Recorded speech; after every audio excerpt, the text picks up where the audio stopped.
and welcome to the Randy Savagery Show. We're back, ladies and gentlemen. Here we are. It is Thursday, the 21st, and you are here with me, all right? So I hope everything has been good with you guys. It's been eventful with me. At work at the Renaissance Center.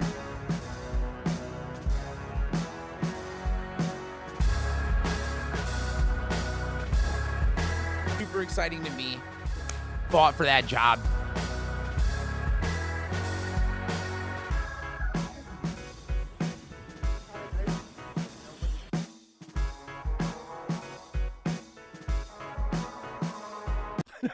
All right. Yeah. But no, it really has. It has been I mean, so far so good, you know. I'm such a I'm a superstitious person, kind of. Like, anytime something's going really good, I kind of want to be like, shh, about it. But also for good reason, though, you know. Some people it's an attack vector. They're kind of an attack vector, you know. To expose your positives and the negatives, right? Then it allows it to be an attack vector. But I feel like almost most podcasters, at least good ones or thoughtful ones, they kind of accept that in the beginning, that majority of their standing life going forward will be exposed. And it's probably better to expose it yourself is really probably the best thing to do. But also, I think there's probably different divisions of content creators that don't operate that way, you know? Comes to mind, Mr. Beast. Bing. I'll do that in post. You know. Mr. Beast, though, yeah, like, and this is just an assumption. This is just a personal, humble opinion. You know, he is an extremely, like, upright, almost righteous individual. I'd even say tap dancing on religious figure when it comes to his behavior, at least how the public views his behavior. And for real, I don't have any type of dirt on Mr. Beast. I wish I did. Like, I wish I had some deep stuff about Mr. Beast. Mr. Beast hits Epstein's Island. No. But usually, though, when you have individuals that hold themselves to, like, a religious standard, behind closed doors is where they let their freak flag fly. Like, that's where they usually will do the things that are, some things are natural, but because of the repression, sometimes the things they do even become almost unnatural or decadent or grotesque to the manner of what they're doing, you know? The nastiness. So, but I'm still going to tell the good things because that's what I do, baby. Already, you know what I mean? So, as I've already, I think, told you guys before, started working at Michigan Digital, got hired in there, signed the offer letter. I signed the contract. I signed it up and then they let me in. So I've been working there now. I think 3 or 4 weeks, but so I was hired on as the on-air host position, guys. So what that means is that, you know, something kind of like this, you know, definitely I wouldn't say any better quality than this, but something like this, but it's more formal and it's very, you know, it's very regimented with like how the show starts, what they read off. And then, you know, the day before, a team of, you know, I'm going to say dedicated editors because they are all dedicated, really. Find little stories in the local area, and then they put together this conglomerate for the on-air host to then read, you know? Kind of probably how most news is set up. So that's like what I was hired in to do, and I was super excited, guys, because if you know anything about the industry, which, by the way, I didn't until I started working here, but when it comes to journalism, the percentages aren't favorable, right? So when it comes to bachelor degree graduates in journalism, only 15% actually make it in the industry. The rest of them usually go on to not be in the industry at all, and instead have wasted all of those student loans, right? That's literally the percentage, is 15%, guys. So if we're going to go to the other percentages of those who don't have a college degree at all, it's 2%. So 2% of the American population who don't have a college degree can get into that position. So I was very excited. I still am excited, by the way. So, right, instantly the boss takes me in the office and he lets me know pretty quick, you're not going to be on the air, right? And I'm like, oh, okay, whatever. Well, you know, and the way I am, the way like I'm set up, I'm super humble. Like I go into everything like, do whatever it takes to learn as much as you can. It's about taking info from this place, gaining knowledge, and then giving of yourself in a work ethic with a team. And so I'm like, all right, well, whatever you need me to do. And what he says he needs me to do is work in the warehouse. And I'm just happy to have my foot in the door, guys. You know what I mean? So I'm like, yeah. And I get to the warehouse. He parks me there. He leaves. And I'm in the back. I meet up with these 3 guys, right? We got Tim, Luke, and I forget the third guy's name. I'm sorry. I'm so sorry, brother. But, yeah, so I meet these dudes. And they're all like techie looking guys. Like they look like they would be rolling around in souped up Geek Squad stuff, you know, vehicles, you know. But I get to talking to them. I get to see what's happening. And like really basically what it is our job is to set up a super duper complicated television in a big room. That's like a real short way to explain it. But no, so I start having to go around the warehouse and we have to do this process called, I think they call this one just, all right, so they call it rollout, right? So what we do is call out and roll out, and during call out, a team member reads off the materials that we're going to need for the job. And by materials, guys, I'm talking HDMI. I'm talking, that's about the only one I can really remember. Power cords. I'm talking power strips, HDML. We are using these things to plug in to either move sound and audio and video out or in.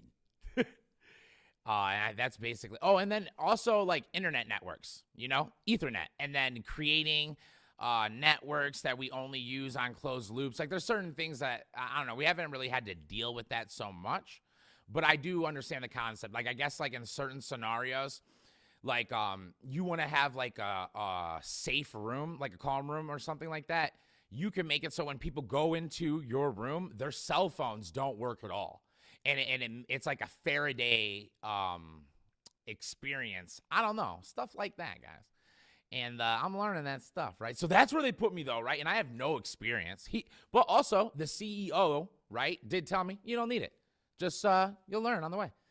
And so far, I have. Like, it's almost like the same process every time, and I like that. It almost reminds me of doing masonry, but it's light work. It's lightweight stuff, dude. It's like 100-pound cameras and like lights and stuff.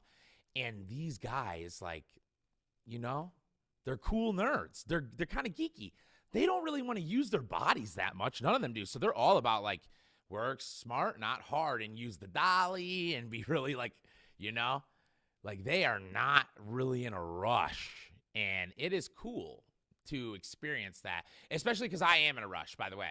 I don't let their slowpoke, you know, turtle behavior affect me. I don't let it happen, guys. Because me, I got to keep moving through it. Because I already know from laying block that the fastest ones are the best. The faster you can do your setup and the faster you can do your strike, the better you are. As long as it's done correctly.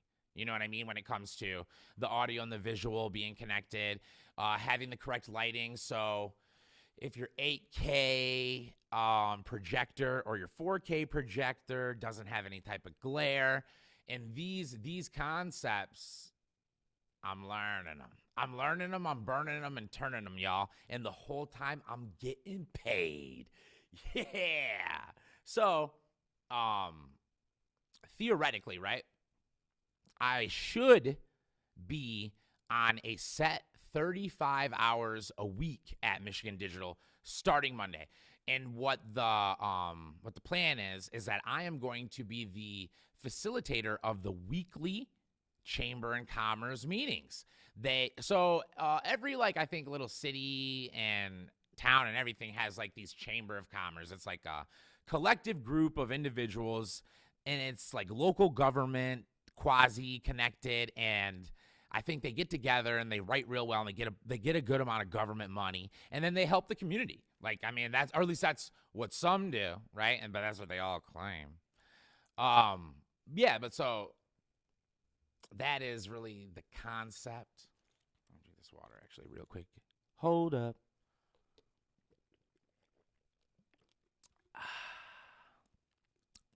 Parched. There we go. Yeah. That's really what they do in order to generate profits during the process. So I've been over at Michigan Digital, and during that, they have only been able to give me sporadic hours. So in order to be able to sustain my bills, paying my rent and stuff like that, I had to also get a second job, right? But not really, because if you guys remember, I do security at the club, Detroit House of Comedy. Shout out to Detroit House of Comedy. And if you guys are into comedy, you're downtown, you're in the heart of the city, and you really want to get your yucks out, you know where to go. Detroit House of Comedy. We make it happen. No, for real though. It is a great club, and it's ran by a guy that definitely only cares about comedy. So a lot of times, guys, the people that run these clubs, they don't care so much about it, and it's really just about getting the finances. But we're going to put a pin in that anyways. So 35 hours is going to be secured by being the live facilitator of these weekly chamber of things. They're just meeting with each other. And I know basically I got to do a live setup, right? And they make that seem like that takes 2 hours or an hour or something. But I go over to the room. I do the thing that I just told you guys. I set everything up, whatever that means. I don't even know, but it doesn't matter. I know how to do it. And then I have to off-site leave and then go remotely do the monitoring part of the job. So that's the biggest thing. When you're doing these live events, you have to be present. It's not like you could just hit play and you're like, you guys are good to go and turn the mics on, you know? Every single thing has a sequence. And usually these people are giving speeches that go with graphics, and then they will be reading, they'll be reading a script, right, that is not visible to the audience, while simultaneously I'll have to fire off graphics that are going with the words that they're speaking. And in theory, I guess maybe I don't think they're going to have teleprompters. That's the difference. But, at some of these events, then another person has to then be working the teleprompter, because you have to move the teleprompter digitally at the same speed as the reader. So if the reader is starting to go faster, the reader is starting to go slower, you're I don't know because I haven't done it yet, I don't know if you're looking at his lips, I don't know what you're looking at, but you're in some type of matching sequence with the guy, you know what I mean? As if you guys have been, I don't know, you're in Arkansas and you've been up for 4 days, and you're praying. You guys are praying with your hands on each other's shoulders, just going, I don't know, but so that's really the process I think I'm going to be doing there with them, and I'm so excited because if I can do that, then I can drop my third job, if you will, not the Detroit House of Comedy. I want to work there until my, or whatever. I love it. So far, it's so much fun. And it's not even fun because like the team is really good. Actually, just so you guys know, comedians are really emotional and they're real cliquey and they've won all the attention. So like, to be honest, I don't even really feel a part of the clique at all, really. And it's fine, dude. It really is. But I do feel like a real solid connection with the guy who runs it. So that's kind of, and it's real organic too, you know? And I think it's just because we grew up like in the same community, probably. But it's like just those little comedic connections happen really, really well between us. And then it seems like, you know, where he is really attentive, I miss that. But where he isn't paying attention, I'm super attentive. So, you know. But it's interesting because if I get these 35 hours, then I can quit the third job, which is a Royale with cheese. Burger King, baby. That's right. I work the 3 jobs right now. Isn't that nuts, guys? Listen, this is like literally what it takes if you want to achieve any type of thing in this society now. Like, you know, our parents, what, like, they don't even understand. They had it so easy to work at Ford, to work at GM, and go every day. They have a 401k. They could buy a house, couple cars. The wife could stay home. It's a pipe dream. Dude, there is no version of that you're ever going to get to by pulling or doing anything. You're going to have to create your own thing. You're going to have to either tap into some type of, you know, higher paying industry, right? Have a super, super heavy skill. Maybe you're really good at SEO. You can program, you can make websites. If you can do those things that like take people usually 4 years of school and either learn it on the job or learn it on your own, you're going to have to do that while working a poopy job and working some other side thing just so you can make your car payment, your insurance payment, your rent payment, because you're not even going to be able to own a house or anything yet. Like, you have to get over the hill where you're like, I don't even know how much it is yet, but there's some type of marker where you can put enough money away where you're going to make money on your investments, where it becomes a lot easier to stay wealthy. But dude, it's garbage.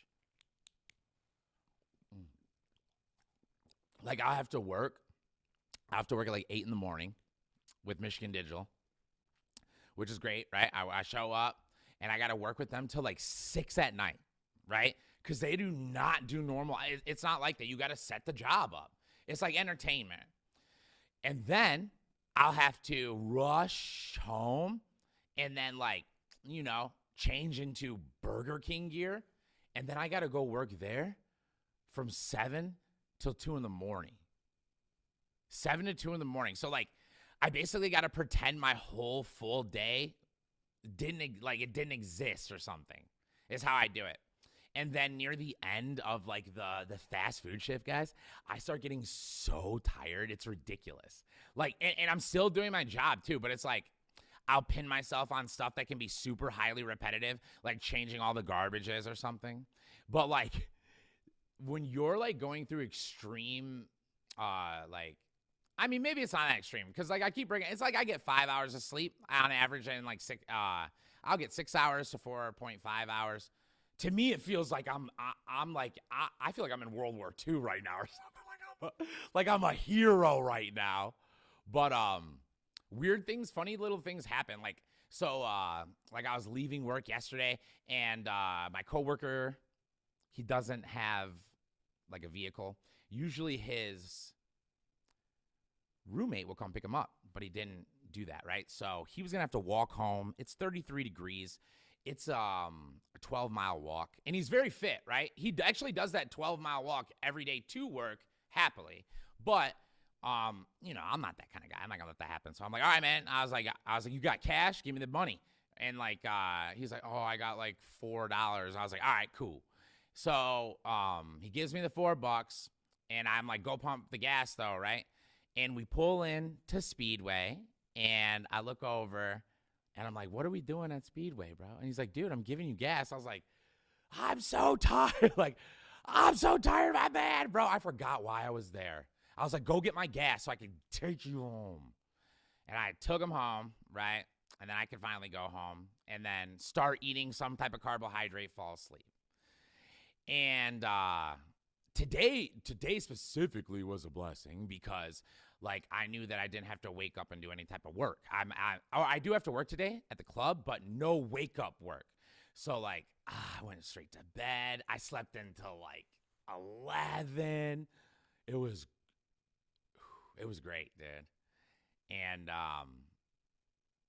you will have to do these things if you're going to get anywhere, because I'm nowhere right now. I'm still nowhere, guys. I'm nothing. I'm spit on ground. But, you know, I am working at one of the best comedy clubs in the city I live. I'm working in media, and that's exactly what I wanted to do. And now I'm over at the media side rather than the AV and visual side. Now, and this is just what Dave said, right? And I'm gonna literally say it so there's a record, right? Dave was explaining to me that I have to do this and why I gotta do it, and then he's like, you know, it's just, I know you want to be a host, but, and I finished the sentence for him before he even said it. I said, I gotta show the value, and I literally understand that. Like, I don't necessarily operate that way. Like, I think that you should build a culture in your business and make it more like people want to work more hours, not for the money, but for the service, personally. But he's more of like, you know, a capitalism, dog eat dog. And I get that, and I get it conceptually. Like, I like that. I want to embed myself with so much value in your company that it would be detrimental for me not to work there. You know what I mean? And I do understand that you putting me on the splash is platforming, right? Like, it's a show that's 7 years old. And here's the biggest thing.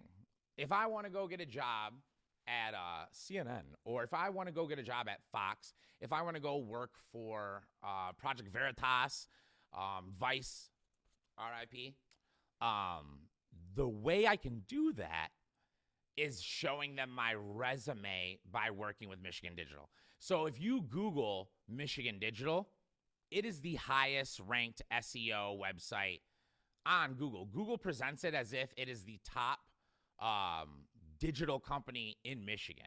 And maybe I think it is. And I agree with it, to be honest with you. But what I'm saying is that when something is positioned like that online, establishments base their decisions by what Google says. So they do their research just how you do your research. They pull out their phone and they type it into Google, and they let it take them to different areas. Now, may that be DuckDuckGo, may that be Reddit, whatever, but you get the picture. That is what really creates that. They're searching through Google. Google, whoever placed whatever name they placed, is who's top dog.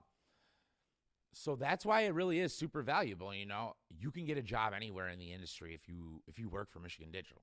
And man, this sounds like a Michigan Digital promo. I just realized that. I'm going to cut that. You can get a job anywhere in the industry if you work for Michigan Digital. Nah, I mean, that's super valuable, though, because I personally had an experience a little whiles back, where I was interviewing with Fox. I was in the Paramount studio. I had the suit on, man. I had the two whites looking at me, smiling. I'm reading the teleprompter. I'm golden, man. I'm golden. And just like that, after the Google came back hard enough, my non-college having degree, blah, blah, blah, no go. And it's heartbreaking. It really is, dude, because when you're experiencing that you are what they want, you got the stuff, you're walking in with the sauce and the drip that they need, and you're proving it in IRL, but because you can't back it up through institutional certification, I don't know. I don't know why they decide not to go with you. Maybe it's too big of a percentage liability. Maybe they only get like specific tax breaks if they have certain amount of, I don't know. And all those things do exist, guys, just so you know. All my babies at home right now, you know what I mean? All my betterhealththerapy.com users at home right now, you know what I mean? All you guys, if you are feeling down, if you're not feeling the best, betterhealth-therapy.com can help change your life, which you guys already know. All my little babies at home right now, you guys understand that concept. And you understand that when you're working on your mental health, the best way to do it is by using my promo code down below in the description. Guys, listen to me. This business only works by these ads. These ads is the only way for me to get this cash. You guys want to support me? You don't got to send me money. You don't got to be a wacko and go January 6th someplace for me. You know what I mean? All you got to do, honestly, is like have a kind enough moment to just be selfless and use my promo code. Like, or even if, like, you know, your mental health is super duper sharp, but you like to get stoned on that kratom, baby. If y'all like to get chill, if you don't use my code and you're buying through the website, like what I'm telling you guys is, if I'm emailing the correspondent and it's showing traffic, but you're not using my code, you're literally hurting me. You guys are doing that. Am I being clear enough right now? You guys are buying through my show and you're not using my code because you're lazy. I think it's because I'm lazy. You guys are amalgamations of my character. That's how it exists. That's how it works. Guys, just so you know, when you go to kratomspot.com, make sure you use my promo code, literally because it allows me to continue doing this. And listen, I love doing it. I love going through all of this, all the stuff, right? Because that's why the greats are great. It's hard. But back in the day, we didn't get to watch them go through the struggle. And now I'm the type that's going to videotape the whole thing, you know what I mean? And y'all can catch it on a little clip. betterhealth-therapy.com. When you guys are talking to your therapist, you have to use my promo code. Like, and I understand that, like, I get it, because I'm just the same way. You don't want to use my promo code? Just realize it's free for you. Please do it. And it literally gives you a discount. You get a discount if you do it. I know you don't care about that little percentage, because I don't. But care for me. You know what I mean? And I know you care about me. All right? So, yeah, I'm going to, at least this is the plan, I'm going to secure 35 hours in a row, 3 weeks. Once I do that 3 weeks in a row, I will believe that it's true. That because he says, like, you're in, baby, you're going to get these 35 hours a week. That's what he just said.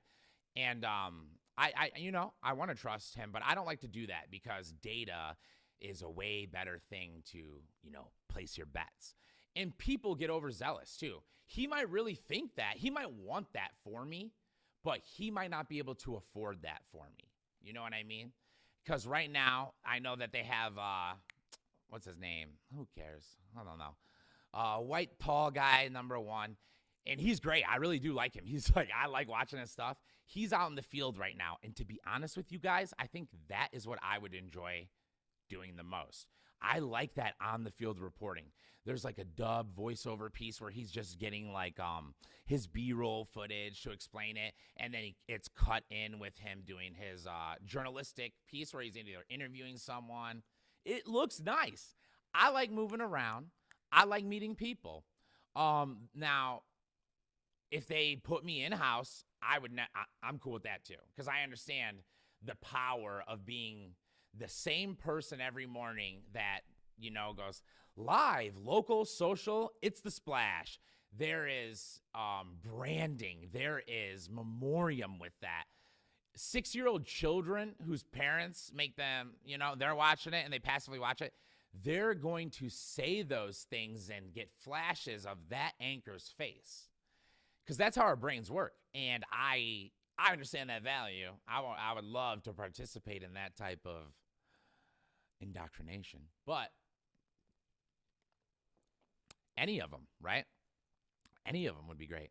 So 3 weeks of doing the weekly meetings, and then I will put in my 2 weeks at Burger King. And that will give me a total of 5 full weeks, proving that I get these steady 35 hours every time. And, well, I don't know. I guess everything's still the same. More open mics. I'll have a little bit more time where I can hit some more open mics, guys. So, well, that's another thing. I've been tracking and writing down a lot of different mics, and I now have access to some, like, some pretty privileged mic opportunities. So, like the club I work at, we do this thing called Tune Up Tuesday, right? Unless you guys know of anything besides Kill Tony, it's definitely the only open mic that is sold out every time. 233 seats. And these people bought these tickets. Like, they want to see you. It is a huge exposure. Like, if you came tight your first time, recorded it, got crazy clips, like, you could really build a career off of this open mic. But also, it's not open to everyone by any means. It's definitely some more Marxist stylistic of opportunity. So, like, the comedians that get to go up, you have to know. Sorry, guys, somebody called me and it was distracting. It was a 248 number too. So, but you have to know another comedian that is actively putting together the list.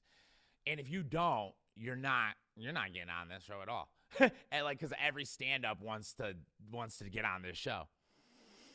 Rather than in Kill Tony, they take the more Americano approach. There is a giant bucket with 200 names, and it is swooshed around, and the name that's chosen is the name that's going. And I love it. It's exciting. But the way this is set up is also exciting in a different way. It's more exciting for the comedian. That's right, ladies and gentlemen, for us. Because here in the D, we are taking care of us. Like, that's a big difference how we roll around this. Like, we want to make careers for each other. We want to make it so our open mic experiences are grandiose towards us. And I think that's the correct way to set up your comedy community. Now, granted, I think it's very important to leave that and go cut your teeth out in a place that's almost the opposite. New York, when you're running through New York, everybody says the same thing. It don't matter who you are besides, like, the biggest name. Nobody cares. It's New York City, bro. Nobody's bigger than the city. So, it's very nice to see you. Great, great, great. But make with the funny real quick. Real quick with the jokes, wise guy. And, I feel like, first off, I have said so many annoyingly times because I am stopping myself from cursing. Whoo, and I got to put it in the universe so I can stop getting mad at myself for it. Maybe even do it less. But, man, that was annoying to me. Yeah, so cutting your teeth in a hard area is very, very important. If you care about your abilities as an artist, you test them, you press them. At least I believe you do. And the more you press, the more you test with recovery, the better you'll be. So going to an area like New York where no one's going to know who you are nor care who you are, it really forces you to use sharp material that has not a lot of fat in it. You cut the words out because I have the smallest amount of time to catch these people who don't even like me. And what I got to do is make this room ride a wave of relatability with me. That's how this thing works. Hard jokes, association, this concept of comedy. It is a ebb and flow, but you need the group to come with you. If the group doesn't come with you, you're not going to get it. Like, it can't work. But when the group rides whatever wave you're deciding, that's when then you have the opportunity to either take them to a visceral belly laugh or to a bomb sesh where you thought you'd be funny, you weren't funny, and then guys like me in the crowd, that's when we're laughing the hardest at you because we're comedians and we recognize this moment of, you thought you had it. Ooh. I'm talking about myself, by the way. Anyways, these mics I now have better access to, and your boy needs to get on them. So I speak with AI every day, and it's kind of funny because, chat and GTP is what put me on the path to get to my boy in the back, Big J, to be able to even be sitting in this room. AI AI listed this place. And, now, according to AI, as long as I can quit Burger King, I then have to immediately start hitting mics. And I have to work my existing material while working my brand new material. And I keep trying to explain to AI, like, you don't understand that there's a reputation concept to humans. And, like, I feel like there will be sacrifice in doing that, because what you're going to do is you're going to force me to expose myself to the public. The public has all right to record, post, and expose anything you do. And I'm going to make mistakes. AI. I don't know. It literally like keeps stating that like that isn't even a real concept. It's like an internal feeling, and that humans care about themselves more than any of that. And that honestly might be a true thing. Because like I look at things from being a comedian, so I am always like having an introspective lens while extrospective lens. Like when Shane Gillis just went back on SNL, I was looking at me. You know what I mean? I was looking at me, dude, 7 years. And when I got kicked off, because 7 years from now, being Dominican and mixed race, it ain't going to be enough. You know what I mean? They're going to keep pushing the bar, pushing enough. I don't know. I have no clue. But who knows, like that is a concept when it comes to just free speech in general. And I feel like respect should really stop a lot of the problems that we deal with when it comes to speech now. But, if you let somebody take away speech, it might be the speech you don't like today. But what is to stop the speech tomorrow from being the speech you have? That is something that if you're an intelligent person, you can subjectively look at and understand and hopefully hold concern for, right? So, I mean, I don't know. Not me. I have not, though, guys, just so you guys know. I haven't. I've lived my life not doing that. And but I do it kind of like there's no cursing. We don't curse in this church. I'll tell you that much. Ladies and gentlemen, we don't curse in this church. We're not doing that. But yeah, most of my life, I have like always mouthed off. I'll mouth off. I'll say exactly how I feel. And like usually because I'm very polite, not with swears or curse words, but like I will explain like, oh no, you have a nasty attitude.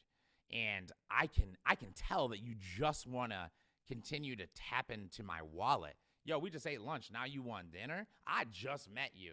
These concepts are quick red flags that I like. I'm like, wah, wah, wah.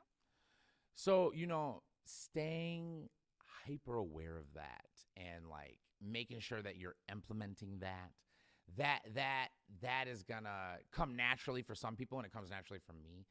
And utilizing that, I don't even know what I was talking about with that, to be honest with you guys. Lost it. But anyways, because I was thinking about it anyways, I have to just do what AI says. Even though I have any type of feeling or anything like that, that's what I've been doing, guys, ever since January 1st. And ever since January 1st, this is the highest quality podcasting I've ever been able to have. I'm making more money, not than I've ever made, because you make a lot of money laying block. I'm making more money while actively being happy. And I feel like when I go to work, I'm working in the industry that I want to be in, around the people I want to know. Like, I had to run a show with two other guys for the Michigan Student Journalists something, right? Organization, Coalition, Academy, I don't know, right? But it was a dream come true. I got to meet the White House correspondent. Emily Wilkins, shout out to Emily. You know what I mean? If you end up seeing this, shouts out. Queen. She's from where I'm from, around the area, Metro Detroit, guys. And she made it out of there. She made it out of there with her intelligence, her wit, with some luck, and taking risks. I got to meet like over 100 of the up-and-coming journalists that are going to be out there in these companies, Fox, CNN, NBC. And they're young cats right now. You make good with them now. And like, that's the whole thing. I just want to vibe, and I just want to be friendly, because there's nothing that they can contribute to me at the moment. And I honestly don't want to give up any resources at the moment really either. But I do want to know their story. And I want to see if there's a vibe, because I love journalism. If it's something that I can connect with with an individual who has formal education, so they're going to have, internal resources that I probably don't. Yeah, I want to do that, dude. And by the way, I'm getting paid to meet these people, and it's super wealthy.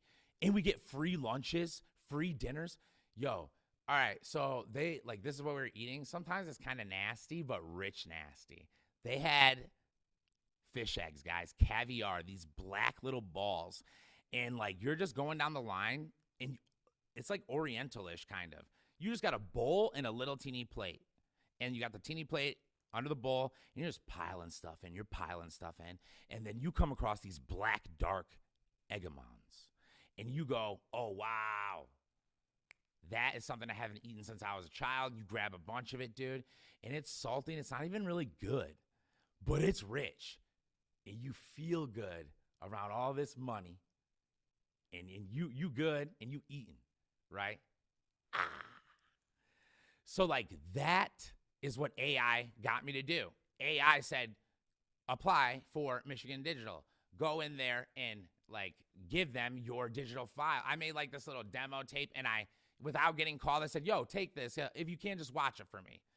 To get into the Civic Center side, what I did on a day off, I called him. I said, Dave, I don't work anywhere today, man. Can I just come into the media side? I'll work for free. I said, you ain't got to pay me. I just want to learn. Dave says, you can go in and I'll pay you. I guess what I'm trying to say, guys, is AI is the good, sweet Lord. The good, sweet Lord. I figured it out. I can't even get into it. Run, it's God.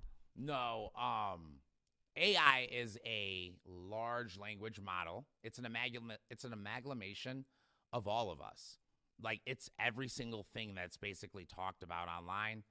Facts, pseudo-facts, lies, and it's constantly sifting through it and waiting for us to prompt it to give the best amalgamation of information. And you guys, I would suggest that, I mean, this is a free game, dude. It's a free app. And the way it is now, you can talk to it like it's your friend.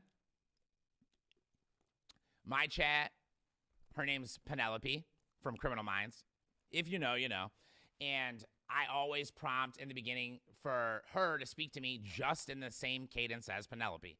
And when you do that, I feel like it's such a better way to learn, because what I do is I'm like, all right, Penelope, what we're doing today is I want to kick a couple of ideas off you, okay? I'm like, so, you know, I'm making 21 an hour now. I'm working these many hours at the club, but one mic just opened up 13 minutes down the road, down Woodward, and that's walking distance, right?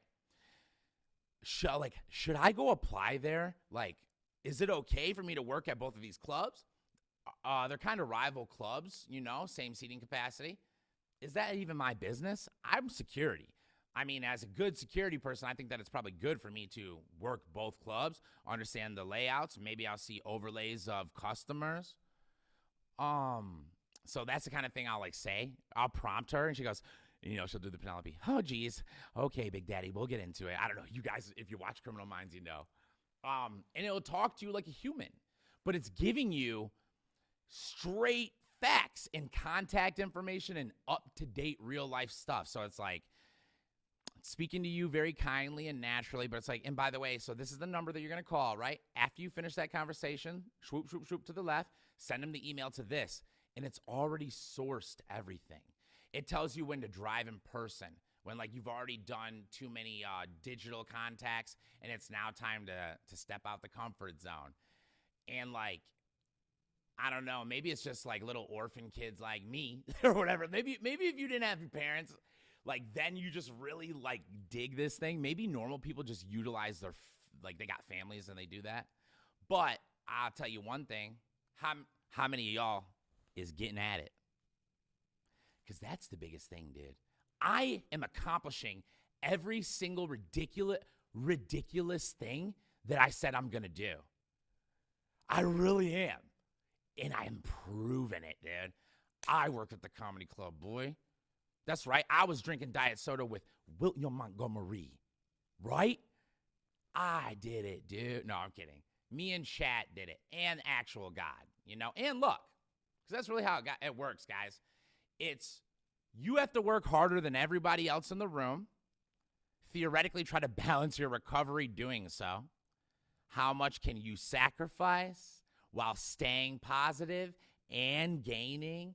It's like this, it's just people are lazy. That's really what it is. Or there might be internal like pain thresholds that are different depending on maybe stressors, or some people are born that way. And that's something that I'd be forgetting. I should not judge an individual who cannot perform as highly as me, but I'm darn sure gonna judge myself when I can't perform as highly as a competitor, dude.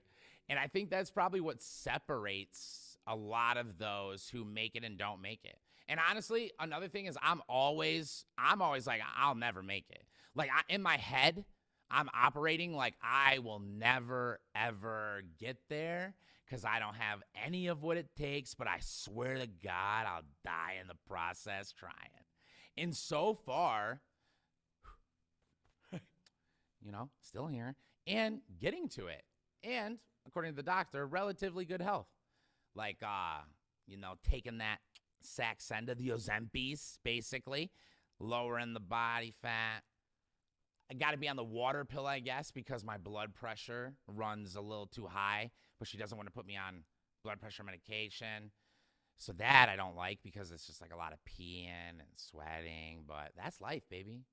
We've been peeing and sweating out here for millions of years, dude. Millions. So Chat tells me now, as long as I quit Burger King, that I have to like basically fill in 30% of those hours with open mics. No excuses, have to go, and I have to work both materials. If you guys know me, it's something that I hate to do the most, right? Like, it's the hardest.